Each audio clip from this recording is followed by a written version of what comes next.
We'll just allow you a few seconds to get connected to your audio and your videos.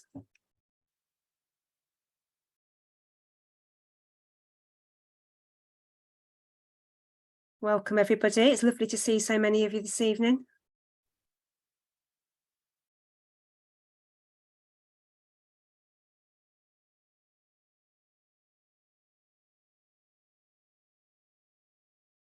So we will make a start. Hopefully everybody will get connected to their audio. Good afternoon, Kirsty. Lovely to see you this evening.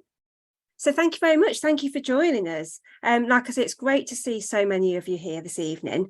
And we're really pleased to be joined by Alex and Mark from the London Grid for Learning this evening, who are here to present lots of really useful information for you to take away to give you that extended knowledge on how you can support your children in your settings in being safe and with their screens. So I'll hand over to Alex and Mark. And sorry, just before I do hand over, do feel free to pop any questions in the chat as we go through, and Mark and Alex will also answer any additional questions at the end. So you've got a little speech bubble on your screen. Do feel free to use that throughout. But over to you, Alex and Mark. Thank you very much. Thanks very much. It's great to be here with you all. We did a similar session a couple of weeks ago for parents via the Early Years Alliance as well. So it's great to have the kind of follow up with practitioners as well. So really good to be with you. We're from LGfL, so London Grid for Learning, but we don't just work in London. We're all around the country supporting schools with their internet connection and then all sorts of technology related services. And then we go beyond that as well, as we're a public charity. So we invest lots for the benefit of all of educational establishments and have lots of centres of excellence in things like special needs, in safeguarding, which is kind of why we're here tonight, and various other areas as well. So yeah, great to be with you. My role is to head up the safeguarding and cybersecurity team. And obviously, because of the work that our organisation does to do with technology, we do have a particular focus on technological harms and things like that as well, which is why we're here today. So I'll be back a little bit later to talk you through various bits and bobs. But otherwise, I'll hand over to Alex for the next little bit. Yes, thank you. Next slide, please. Lovely to be here. Just to go over why we're here and what we're going to cover tonight. So firstly, we will be providing a copy of the slides. So if you're interested in the things that we're going over, please don't panic and need to jot down everything that you see, because we will give you a copy of them for you to use and digest after the session tonight. As Julie's already said, please do ask as many questions as you need to in the chat. And the last reminder is just about keeping yourself safe in the context of what we're going to be talking about tonight. There will be nothing too scary. We won't be going into lots of detail about cases, but just be mindful about what might be triggering for yourselves, but also who else might be around to hear the content for this evening and whether that's appropriate for them to hear or not. So please do whatever you need to keep yourself safe during the session. Just before we go on to that slide, actually, just to say that the structure of the session tonight is we're going to explore what we understand about screen use in the early years. So what are the trends? What does the data tell us about young children using screens? I'll go over a little bit about some of the benefits that I'm sure we're all familiar with in terms of why early years children might be using devices. And then we will go into some information about what some of the key risks are, hopefully giving you some information to be empowered in understanding what those risks are in your settings and how you might be able to mitigate against some of those. And we'll be going into some practical advice about things that you can do in your setting to try and keep children safe when they are using devices. So we're going through some real practicalities later on in the session. And like Julie said, we've got some time at the end for questions. So thank you, Mark. On to the next one. So in terms of what your statutory guidance says, or what information there is out there for early year settings about device use and about online safety, there is very, very little in the EYS framework about online safety, and there's very little in the inspection handbook. So those two documents I haven't included in the slide here. But instead, I've included three documents that I think are a little bit more useful when thinking about this particular topic. So the first one, Safeguarding Children and Protecting professionals in early year settings, online safety guidance for practitioners, that top one. It says that it's a working document. It's actually quite old now, that document, but it does still have some useful information in it in terms of key risks that children face and also some sets of data. Although just be mindful, if you do look at that document, that the data is quite out of date now. What we're going to be sharing this evening is much more current. The second document there, Inspecting Safeguarding in the Early Years Education and Skills sector. So that does have a bit more information in it about online safety. So it talks about how settings must protect children from different types of harm, both on and offline. And in relation to the inspection of early year settings, it says that inspectors should consider how staff promote young children's understanding of how to keep themselves safe from relevant risks and how this is monitored across your provision. So how are you supporting children if they are using devices in your setting? How are you supporting them with their understanding, obviously in an age-appropriate way, but understanding some of those risks that present to them? And what monitoring strategies do you have in place? So how do you monitor their access of devices? Within that document also, it talks about having a safeguarding policy in place, which I know you'll all be very familiar with, and the need to include within that some commentary about your online safety practice and your online safeguarding of the children that are in your setting. That third link there is not really a document per se. It's kind of some guidance that's on the DfE website, and I would suggest that this is probably the most helpful out of all three. It has much more detail in it about online safeguarding. It talks about and goes through technology use, outlining how you can develop your safeguarding policies, about using device safety settings, so what kind of settings you might have within your setting. It explores monitoring solutions, and thinking also about you as staff, and your conduct online, and how that might impact on your perception to the public, to parents, etc. So what kind of things you might want to think about in terms of staff use of technology too.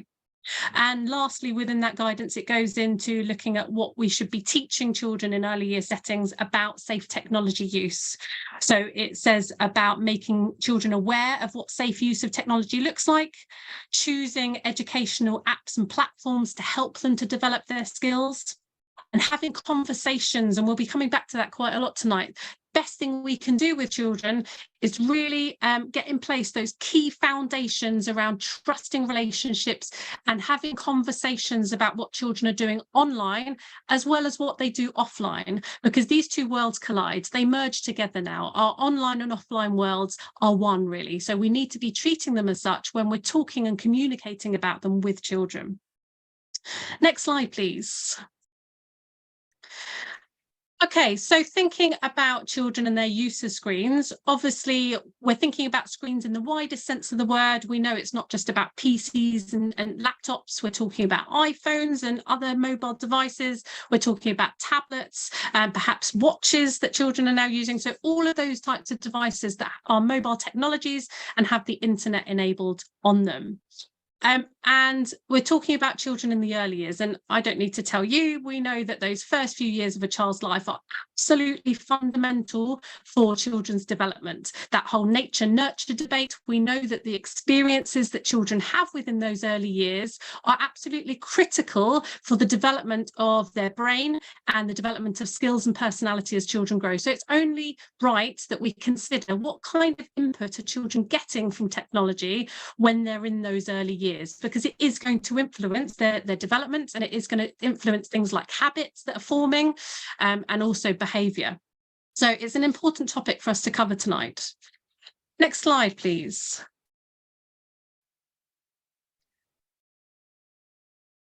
So some of the opportunities. So why do we use the internet? Why do we use devices? And why would children do such as well? So on the slide here, I'm not going to go into too much detail about this because I think this is probably very well understood. Some of the real fundamental opportunities for children are such. And it's important that we do recognise that, especially in a session like tonight, when the main content and the main time we're going to spend is talking about risk. But it is important to recognise that we all use technology. We will all continue to use use technology because it has a lot to offer to us. So it's great for children to develop basic IT skills. We know that vast amounts of jobs in the future are going to rely on IT skills, so it's only right that we prepare children for that. They can help children to learn.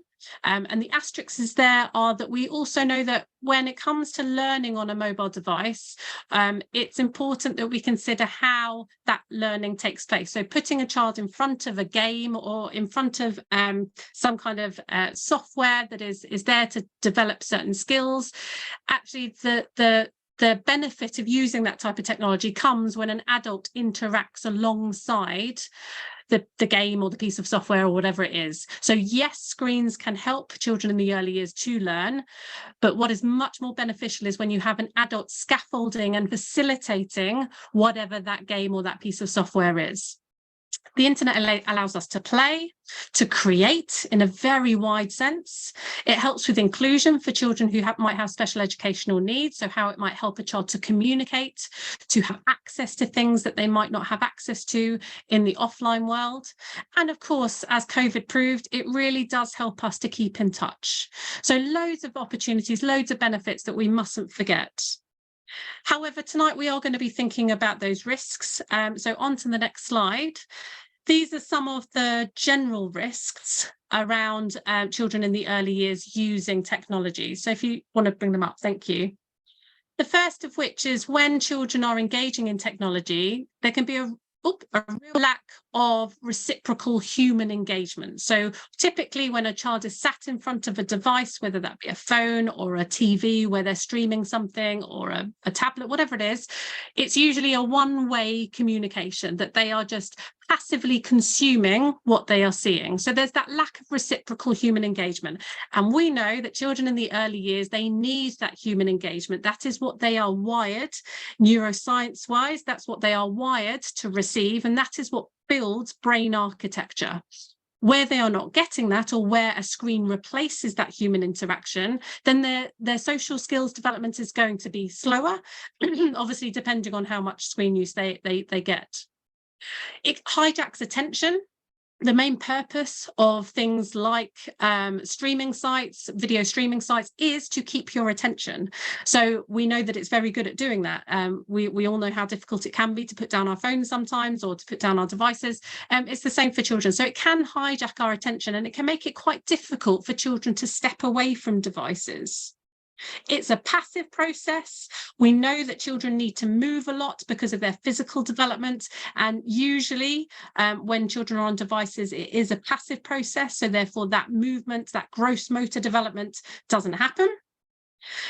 When it comes to emotional regulation, there's some really interesting research that's come out of the States around this trend whereby children who might be sitting in a restaurant or who might be struggling with boredom in a car journey are given a device.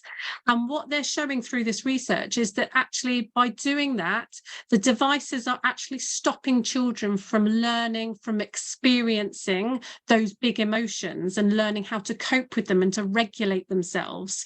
So there's this really interesting research that's coming through that's saying that devices are actually preventing children from learning to regulate their emotions themselves, which is obviously makes sense. You know, if you're sat there and you're getting hangry in a restaurant, and instead of having to cope with those emotions and learn about how it feels to be hungry, how it feels to be angry, and learn the mechanisms that we need to be able to cope with that, and instead we just give a child a device, that device takes that need to learn all those things away. So some really interesting things to think about there. And it is a replacement. So if a device is being used for a number of hours a day, which sadly happens in some situations, then that replaces other activities that have more developmental value for children. So we need to be thinking about how much time children spend online, but also the quality of what they're doing when they're accessing a device, because actually we know that there is a lot of value in children interacting with adults, singing, nursery rhymes, playing certain games, jigsaws, being outdoors, creativity, all those wonderful things. We don't want to replace those with device time. So it's about getting a balance. Next slide, please. So all of these types of things have culminated in people like the World Health Organization coming up with some general guidance about how long children should spend online in those earliest years. So what they say is that children under 2 years old, so less than 24 months, they would not recommend any screen time for those children.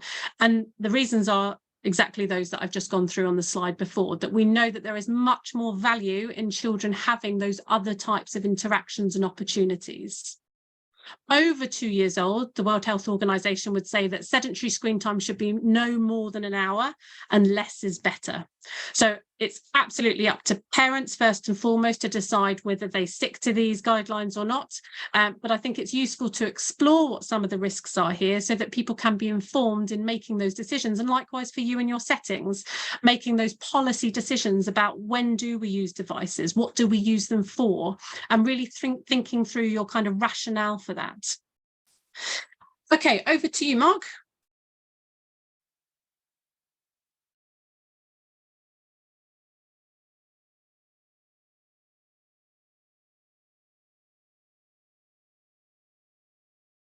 Okie dokie. Sorry, it's going a little slow. I'm running the slides and my laptop is not having a good day. So I'm not quite as slow as it seems. It's more the laptop is taking a while after I'm clicking. So as you can see on the screen, we're going to be looking, excuse me, at a few stats now. So what I've got for you is firstly some statistics from Ofcom, because they do every year a really big study across the country, lots of qualitative and quantitative data about screen use, media use, behaviour, attitudes, and it really is worth having a look at. There's hundreds of pages of it, which could be a bit off-putting, but they have some good summaries as well. So we're going to look at some stats from Ofcom, then I'm going to show you some from the IWF, the Internet Watch Foundation. If anything is going to be a bit grim in terms of understanding what's going on, that will be that section. So do remember about who else can listen in the room around you as well. But if you're thinking we're just talking about what's going on and trying to, or we're not reflecting reality, don't worry, we are coming later on to have some advice around practical things that parents can do that often you can help with as a setting in terms of publicising what they can do in terms of parental controls and settings and all these things that are actually going to help regardless of what individual families adopt as their approach. So just bear that in mind. So as you can see on the screen, Ofcom do collect stats on the activities of different ages of children. You're all early year settings, so you'll be towards the lower end, but it's interesting to see how things change over time. Got 5 to 7 year olds as well in there. But if you consider the lower one, or sorry, the left-hand one about watching video sharing platforms, that's particularly key when we think to how things are spread across. And every year that they look at these statistics, the numbers go up and the ages go down. So there are 6% live streaming their own videos, which seems quite hard to believe that a 3 or 4 year old can manage that as well. A whole range of things going on, and you will be very aware of them because of what you come across in your setting as well. But I would encourage you to think about some of this in terms of settings. Like I said, we'll come back to that a bit later as well, by which I mean parental control settings and that kind of thing. So there's quite a lot going on there, and the number on the screen, 87% of 3s to 4s went online, is probably a conservative estimate, isn't it? So if I just move on and show you something else, just to put this into a bit of context. This shows mobile phone ownership. So it's not one borrowed from a parent, but actually owned by a child. And if 20% of 3 to 4s actually have their own one, that's quite a striking figure. They did not ask this time about tablet ownership. And I think we all know that generally the younger children are more likely to be working with a tablet than a phone. But the last time they asked that question was about 3 years ago. And that was also around the same number. So about 20%, and I imagine that's gone up, have got their own tablet, about 20% have got their own phone. And as we all know, there'll be plenty that are still given a device to use as well. So just to give you a bit of context, and I'm sure you'll know lots of this as well, but it's really key to think about the supervision aspect of it as well, and who is actually looking out for these children when they're on devices. Are they being controlled in any way? Are they being filtered? That kind of thing. So really key to be looking at some of these areas as well. So when we then think about that, within your setting, you will obviously have filtering. We do an awful lot because we are also a filtering provider, as well as providing safeguarding training and the like. We do an awful lot on filtering and working with keeping children safe in education. There's some new filtering standards for schools and colleges that won't apply to a lot of you, but it's worth just remembering that there is mention of safety modes and filters in the guidance that Alex referred to earlier as well. And of course, that will differ depending on who your provider is, both of your internet and things like that. But just do please make sure of that in your setting, you've got things as strict as possible, and things like safe search enabled, whereas of course you'll be supervising anyway. There are some basic protections you can make sure are in place, such as safe search and filters and things like that. But coming back to the devices that children themselves have, if I just hop back to there, we said 20% have got their own phone, many more have not. What about parental supervision? So I would personally like to know a little bit more about how many have controls on the device to actually stop things happening. But these were the questions that were asked by Ofcom. And just so you can see, it changes over age of given the higher ages as well. But in spite of the approach that's taken to supervise when parents are asked, as you can see in the red bit right at the top of the screen, there's 13% of children overall don't supervise any online access. And I think that's a big challenge that perhaps you guys can help with, because often parents will be looking for support with this as well. And that's why we'll come back later to give you some really practical things that you can do to help with this. So I'm just going to move on to the statistics. I did warn were a bit upsetting in terms of why does this matter. So I keep talking about supervising and controls and knowing what's going on. Often people think that it's a bit reactive or over the top to be bothered too much. Oh, they're just playing a game. What could go wrong?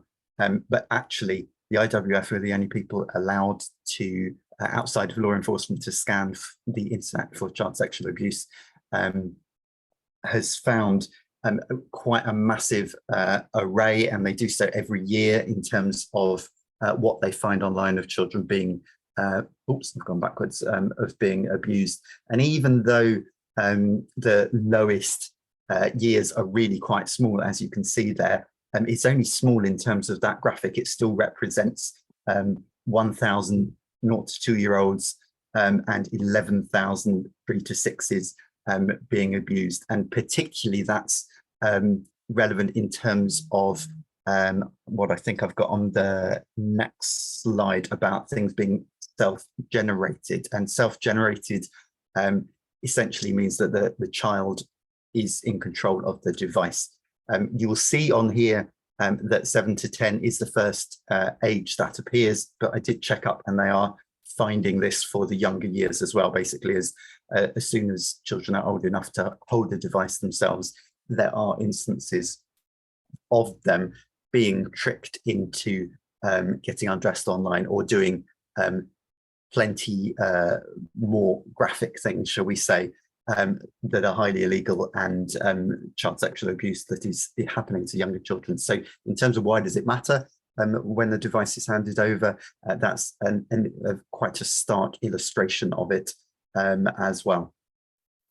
If you did want to read a bit more about this, because you can read up on it in terms of case studies of what was happening, there is a case study, and we'll be sending you these links so that you can click on it as well in terms of what happened to 3 to 6-year-olds in terms of what they found. I think that's really powerful. You don't want to turn into just scaring the parents in your setting, but it would be really good for you to see a bit more about this. As you can see, in a certain period of time, they found 51 reports of 3 to 6-year-olds with this as well, and put that in the context of this kind of news article, which is from a couple of years ago anyway, when we think how many have devices, how many have their own one, supervised or not, and then they're keeping them next to the bed. It's quite a stark picture, and really highlights why all this is so important.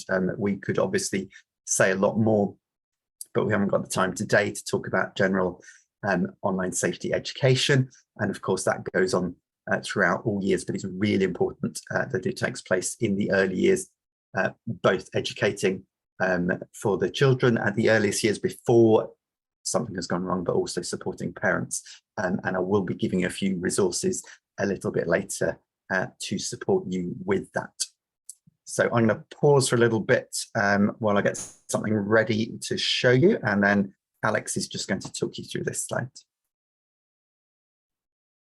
Okay, so we've gone through a few of the kind of more morbid stats around risk, but really important that we are real and that we understand what some of these risks are to children accessing devices. So what are some of the kind of general safeguarding advice that we would suggest that both parents and those in a professional capacity pick up in terms of keeping children safe online? So the first is to decide on what you want to do in your setting. So decide when you think it's appropriate for children in your setting to be using a device. So bearing in mind what we learned about the World Health Organization's guidance, what do you think is appropriate? What stance do you want to take in your setting? What's your rationale for that? So when are children going to access devices? What kind of devices will they be accessing? What kind of content will they be accessing, and why? And it's the why, I think, that's really important. We need that rationale of what is the value. We can sit children in front of Coco Melon and Peppa Pig and all these things as a babysitting service, but why are they going to be accessing certain content? Is there developmental value in it? Could they be doing a yoga video? Could they be accessing some physical skills whilst being on a mobile device? Could they be creating something? Could they be communicating to a family member when they're at home? So the why is really important. It's not just about the time that they spend online, although that is important. We need to be thinking and really having that clear rationale as a setting of why are children using devices, what value do they present, and then having that in our policies very clearly and communicating that with parents. So trying to offer that digital diet wherever possible. Once we've decided that and made those conscious decisions, so it should be a conscious decision for the setting managers and leaders, then it's our responsibility to learn about those technologies. So we don't have to be technical experts. I'm sure many of us on this call might admit that actually we don't know too much about technology. We know a little bit, but maybe we don't feel like we're an expert. That's fine. But if we are allowing children to use devices, then it is our responsibility to learn about the safeguarding implications. So we must learn a little bit about those devices. We must learn about the safe settings that Mark's going to talk about. How do you ensure that Google Safe Search is on if Google is something that children are able to access? How do you make sure that you're using the right mode of YouTube if children are using YouTube, for example? What kind of filtering might you have in place on your broadband provider? So it's important that you understand those types of things because they are part of your risk assessment as a setting for keeping children safe.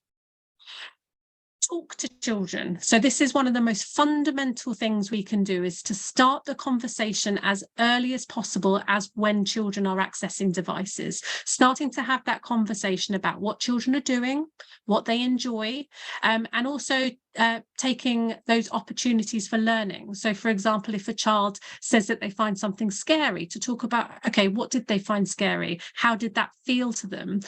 Starting those conversations really puts in place those building blocks for when children get older and are using devices more and more, they are more likely to then talk to adults about when things go wrong and to seek advice and support.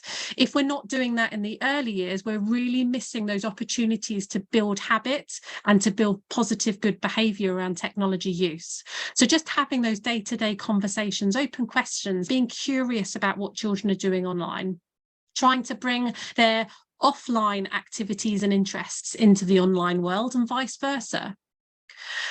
Active engagement. So if we are using devices in our setting, thinking about how we can bring the human element into it, because we know that the benefits of children using devices are much more when a human is engaging alongside the device. And this is especially so in the early years, because children can passively consume stuff, but actually it's not until there's an adult sat with them, asking them questions, exploring whether they've actually understood what they've seen, that's when the actual concrete learning takes place.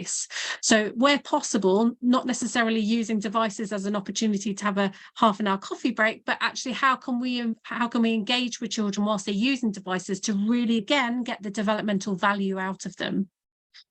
Monitoring, what is our process, what is our rationale for monitoring device use in an earlier setting? And obviously we're talking about very young children here, so there is an expectation that there would be some monitoring of children's activity to make sure that the content that they are accessing is appropriate, to make sure that they're not getting themselves or not putting themselves in danger in terms of going on any other particular apps or websites, etc. So those monitoring processes need to be clearly stated and clearly explicitly understood in your staff teams. Setting ground rules is a great thing to do and a great thing to talk about with children in terms of what we will do online, what we won't do online, how long we might spend on a device, might give some warnings, a 5-minute warning for when that device time is over. So setting those ground rules for how we expect there to be safe, healthy and fun use of technology in our setting. And that's a great conversation to start in the early years, because that's the kind of thing that children will be doing as soon as they go into primary school. And also thinking about, do we role model good technology use when it comes to adults in the setting? You will all have, I'm sure, very stringent policies around staff having devices on them, especially personal devices. But do we role model good practice when we're using devices? So if a pop-up came up on a device whilst we're setting something up for a child, do we pay attention to that and make a comment about it? It's just having that daily conversation about technology, how we use it safely, and things that we want to start getting into children's comprehension about their technology use. This is also something that we advise that parents do as well, is setting those ground rules as a family, trying to agree how technology should be safely used within their home setting. And lastly, there is thinking about the safe settings, making sure that you as a setting understand what those safe settings might be. So how have you set up the parental controls on your broadband? How have you set up the controls on any apps that you use on your devices? How have you checked that those settings are working and effective? Making sure that all of that is in place and that you don't just take it for granted that it's there, because actually it isn't necessarily there if nobody's had that responsibility of putting those measures in place.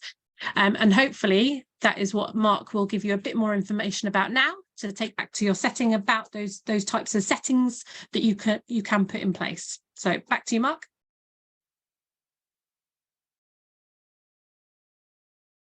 Thank you very much. So I'm going to do a bit of live demoing, which is where it always goes a little bit wrong, but it's often nice to see a bit more what's actually happening. So we're going to talk about a couple of things, but rather briefly. We spent a bit more time demoing them when we were in the parent session, but I'll show you where you can go if you want to refer them to it. But first of all, I thought I'd just show you one really easy thing that not many people know about, especially when it comes to iPads. And this is the section, if you're thinking, well, it's all very well to talk about how much screen time is good or unhelpful for the very youngest children, but if the people we're talking to aren't really interested in that, then the conversation stops there. It doesn't need to stop there if we think about some of these controls. So yes, what I want to tell you about, let me see where I'm supposed to be tapping, is guided access. So I'm going to show you first how to turn it on and then how it's used. You won't need to remember that. It's just to demonstrate quite how easy it is. So first of all, if you know that it's called guided access, and there is a handout for this, go to guided access. It's a thing on an iPad, only exists on iPads and iPhones, so it's an Apple thing. You go there and you turn it on. You can pick a time limit and all sorts of things, but if you turn it on here, then it becomes a shortcut. So essentially then that's all you need to do the first time, and thereafter, and this is where it gets relevant what you're actually talking about. This is some nonsense that my daughter was on earlier. Actually, it's quite fun. But if, for example, you're as a parent, you either are using a work device that you want to share with a child, which you probably shouldn't anyway, or you want to make sure that they're only doing one app that you as a parent have decided is safe for them. And actually, you could use this in your setting as well. If you have iPads that are used there, to make sure it's locked to one app. Very good idea to do exactly that. Once you're within any app, I'm in one here, it really doesn't matter what it is. You won't see my finger, but I'm triple clicking on the home button. And then we get this menu come up. Second from last at the bottom there says guided access. Click on it.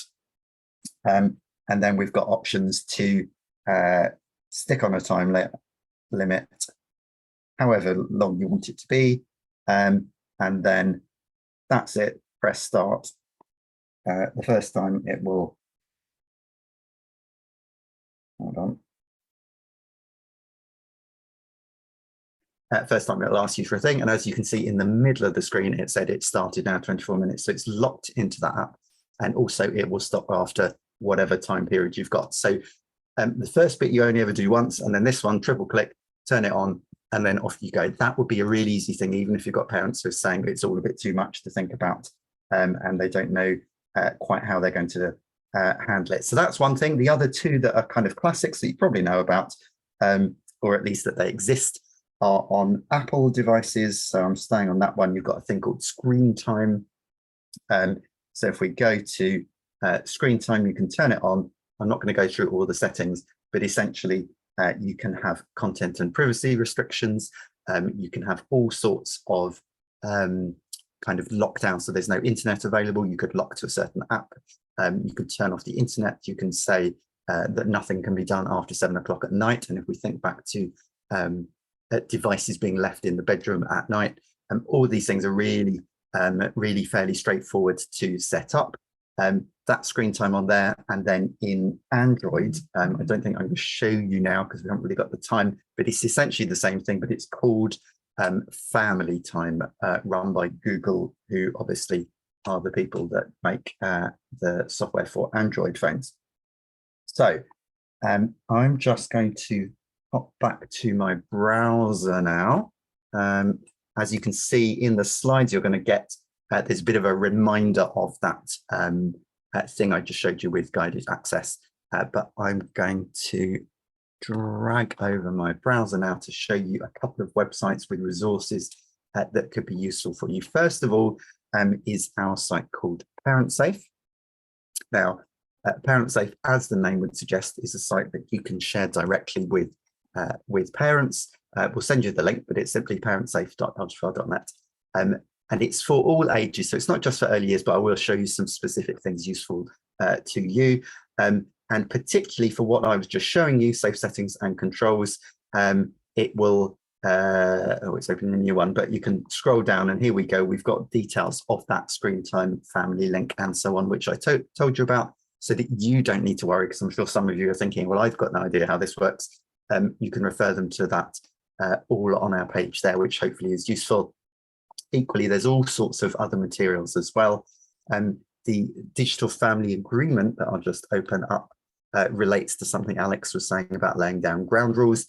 This was originally made for older children, really, but where's it gone? But in terms of making sure that we understand what the rules are so that we don't need to argue about them later, that's something that could be really useful for you in terms of what I'm allowed to do, what not, how long for, and so on, but also something for parents to commit to as well. So there's an example after that that could be useful for you too. So all sorts of resources throughout this, including a couple of storybooks. I'm sure that you will have used some yourself as well.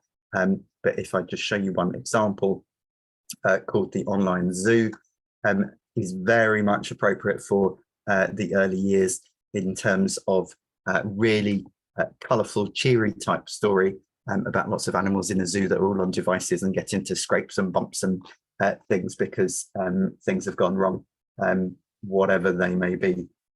such as accidental bullying because they were mean, but they didn't really mean to be, and you know, all the kind of friendship issues that come up in a child-friendly way. So you could either use that in your setting, or equally you could share it with parents to have a look at as well. So all of that is available on the Parent Safe site.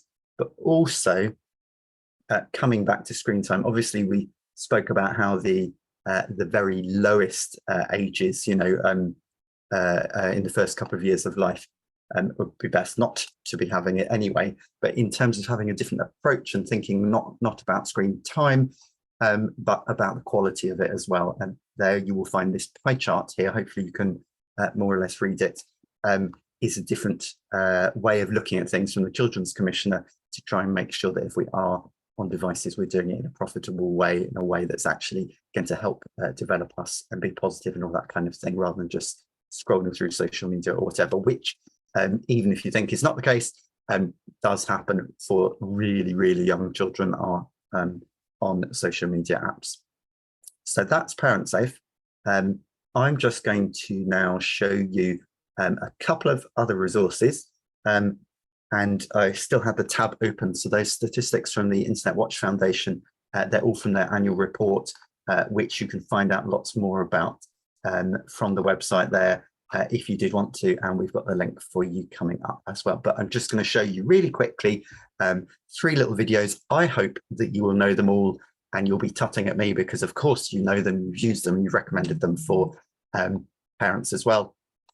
If so, it's only a couple of minutes of your life. If not, there are a couple of useful things that you can see. First of all, this one we made, it's called Undressed, and it relates back to those IWF stats of children getting undressed online. So it's not kind of a teenager sharing nude type thing, but often the very youngest children on their device in their room get tricked into getting undressed, and often no one else in the household knows what's going on. So in terms of understanding for parents as well, why it's important, we created this. There are a few resources to go with it, a poster and colouring and all sorts. But if I just play a few seconds of the video, you'll get the idea of what it's about.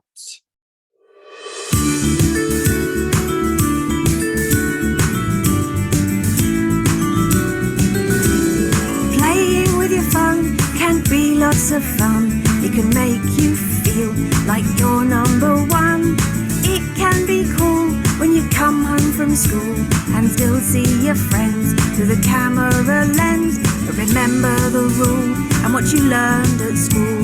Even if they're a pest, no, don't get undressed. Just put down your phone or pad and don't check with mom or dad. So you get the idea. I'll leave it playing and bobbing along in the background.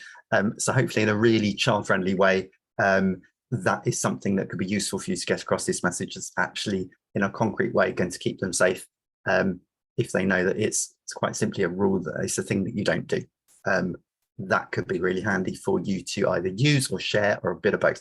That's Undressed. We've got the link for that coming up for you. Probably actually I don't need to play the classic Pantosaurus, because I think it's one of the most well-known of the same things in terms of helping to understand. I'll stick the captions on just in case you don't know it. But in terms of, oh, there we go, we've got just the music at the bottom. Sorry, the words. Getting across what's actually a really grim message, and something that you wouldn't want to talk about the wheres and wherefores of. But by doing this in this colourful, bright, cheery way, we're getting across a really important message that will help children disclose abuse and so on. If you don't actually know the tune, then be grateful I'm not playing it to you, because it really gets stuck in your head. But it's something, even if you use it for years, it's always good to have a little reminder of. That's from the NSPCC. They've got different materials around it as well, and it helps you cover things that might be taboo in your setting. And that, incidentally, if you're looking after safeguarding, there is something we often talk about throughout the years, up right through primary and secondary as well, about what are the areas that you might shy away from talking about because it seems a bit taboo, or we might upset parents, or whatever it is, because it feels a bit too much. Sometimes this kind of approach can be helpful for getting across really simple messages on that. And the last thing I want to show you, which again has been out for a while, but is really useful in terms of a really simple message to help understand about being online, but also that classic safeguarding message of sharing if something is troubling you, is Jessie and Friends from CEOP. Like I say, it's been out for a few years, but if I just skip to the relevant bit, there are 4 of these videos with little scenarios of a girl going online. So here she's online with her dad. He gets a phone call, goes out of the room, and then gets lost in a conversation. She picks it up, sees something she doesn't know, and then they burst into song, as of course you always would do. And I'm just going to play a little bit of that.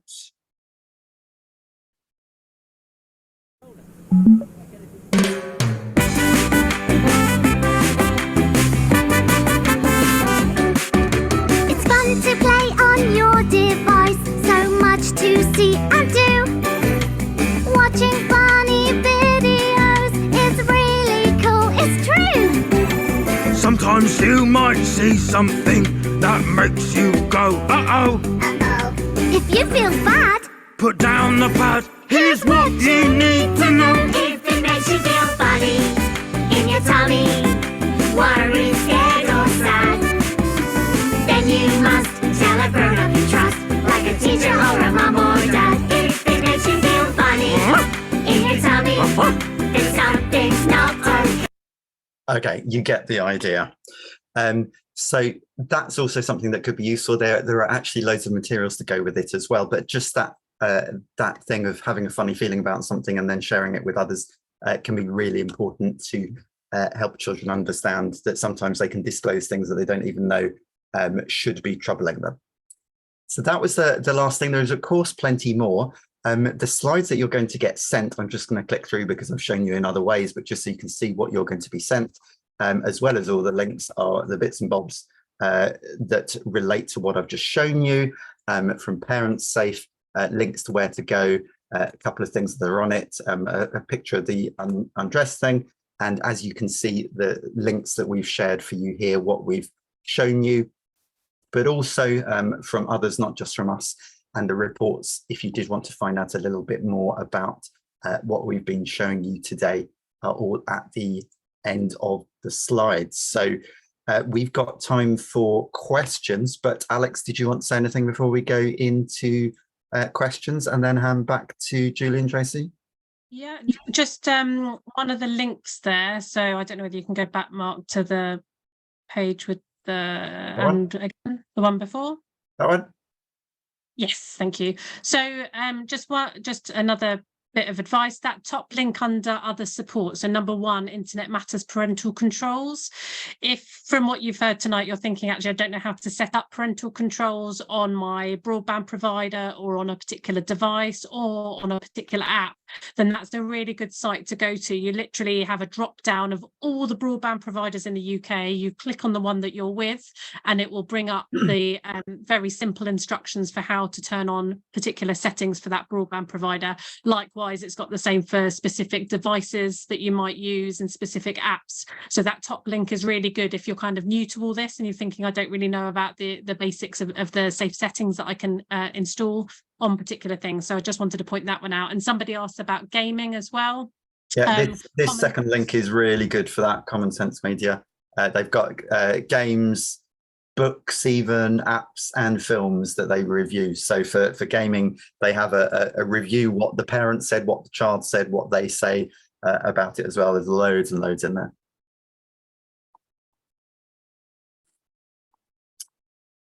So are there any other questions? Can we use the content from tonight to present to staffing teams and parents?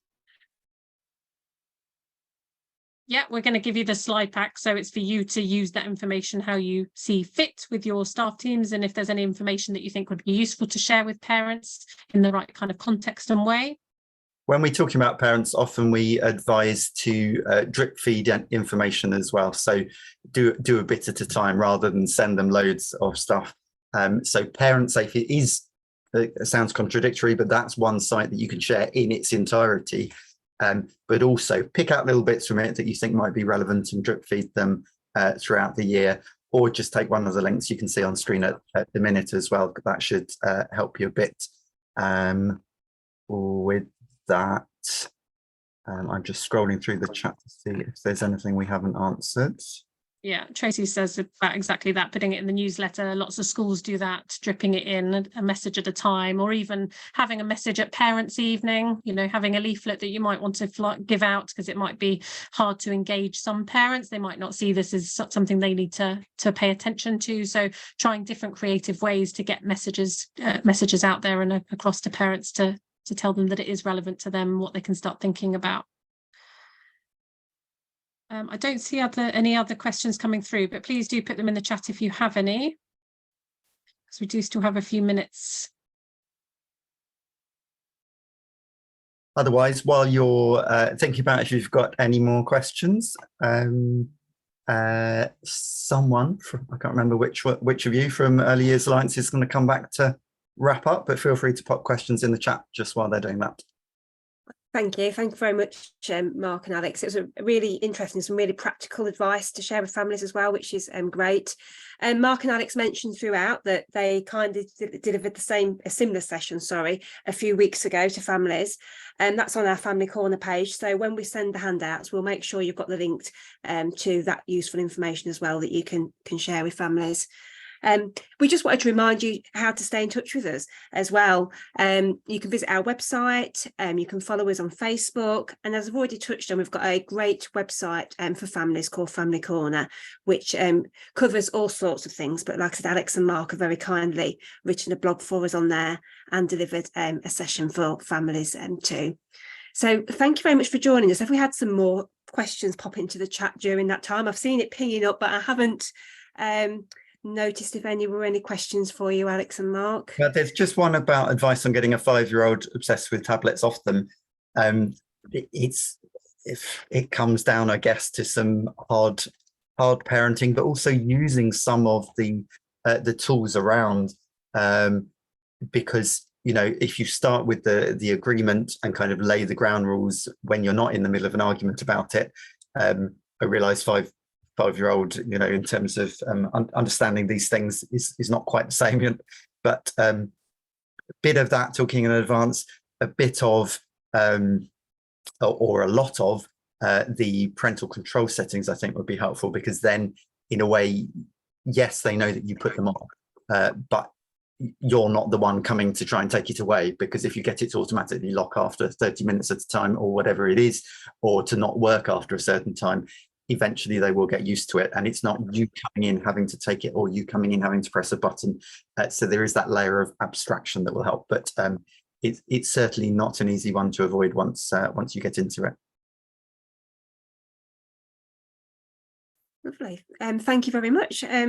Like I said, thank you again, Alex and Mark. Thank you for coming along this evening, and thank you everybody for joining us. We will share the information that Alex and Mark has mentioned over the next few days, but do keep in touch. There'll be contact details as well on there too. But thank you very much, and hopefully we'll see you at Connect again soon. Bye everyone. Thanks. Thank you very much.